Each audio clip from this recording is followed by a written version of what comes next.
Salut à tous, petite vidéo très rapide pour parler de certains effets MIDI pour débuter et surtout pour trouver de l'inspiration. On commence tout de suite par l'effet MIDI Chords. Pour faire court sur son fonctionnement, il faut voir ça comme une multitude de pitchs empilés les uns sur les autres. La grosse différence entre chords et pitch, c'est que la note de départ n'est pas simplement altérée comme ici par exemple si je joue un Do. Elle est altérée mais répétée. Ici, on entend qu'on a toujours notre note fondamentale, mais une nouvelle note vient de s'ajouter par-dessus. Par exemple, si j'augmente de 4 semitons, ici le premier pitch, on a notre Do qui est joué normalement, ainsi qu'une copie qui est altérée en fonction de ce pitch.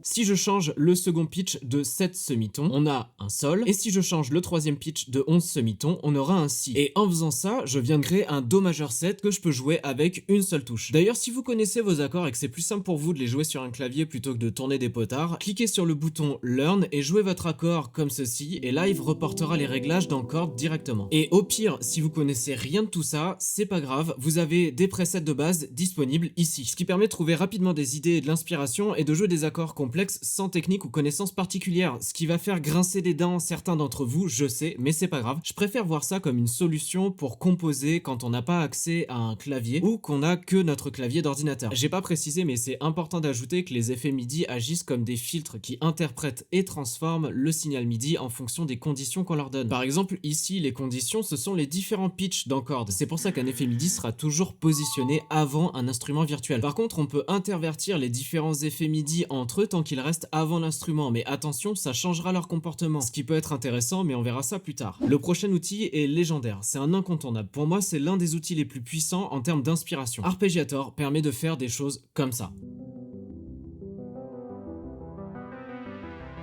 Vous reconnaîtrez certainement, je pense qu'il n'y a pas d'autres arpèges plus connus actuellement, ou alors n'hésitez pas à me partager dans les commentaires votre arpège à vous de référence. Cet outil est directement inspiré du module arpeggio du légendaire Juno 6. On y retrouve les arpèges classiques, avec du up-down comme celui qu'on vient d'entendre, et d'autres plus élaborés comme du random, du convergent, en passant par plein d'autres styles très sympas à explorer. Bon, tout ça c'est bien, mais c'est pas très original, et niveau inspiration, on a connu mieux. Un truc original et différent à faire avec Arpeggiator, ce serait de le placer devant un drum rack comme ça. Et là, on va pouvoir trouver facilement et rapidement de l'inspiration. Si on veut être plus créatif encore, on peut rajouter l'effet Chords. Pour que mon exemple marche correctement, il faudra positionner Chords avant Arpeggiator. Parce que, comme je l'ai dit, si j'intervertis les deux ici, on aura une réaction complètement différente.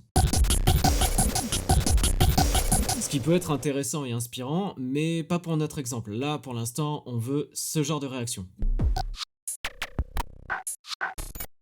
Et on va partir du principe qu'on sait pas quoi faire, qu'on manque cruellement d'inspiration. Donc je vais changer les valeurs de chords et je vais mettre des valeurs complètement aléatoires. Là, ici, sans vraiment chercher à ce que ça ressemble à quoi que ce soit. Et ici, je vais laisser Arpeggiator sur Random Other. C'est génial, on a un générateur d'accidents heureux avec des possibilités illimitées. Ça va nous permettre d'avoir des glitches, des parties rythmiques synchronisées avec notre tempo et tout, qui sont jouées complètement au hasard. J'ai aucun contrôle dans ce qui se passe. Mais je suis garanti que c'est dans les temps.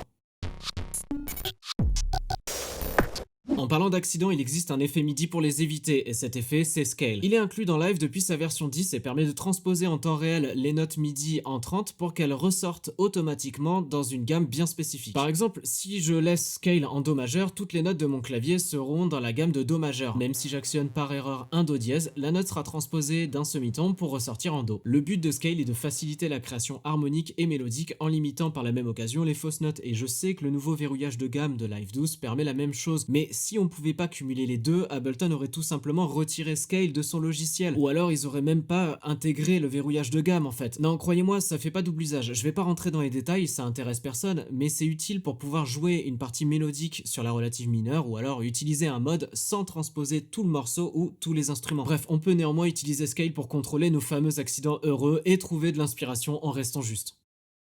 Voilà pour cette petite vidéo très courte, merci d'avoir regardé, si ça vous a plu, pensez à vous abonner, lâcher un petit pouce bleu, ça fait toujours plaisir. On se retrouve très vite, c'était Kaizo, tchuss.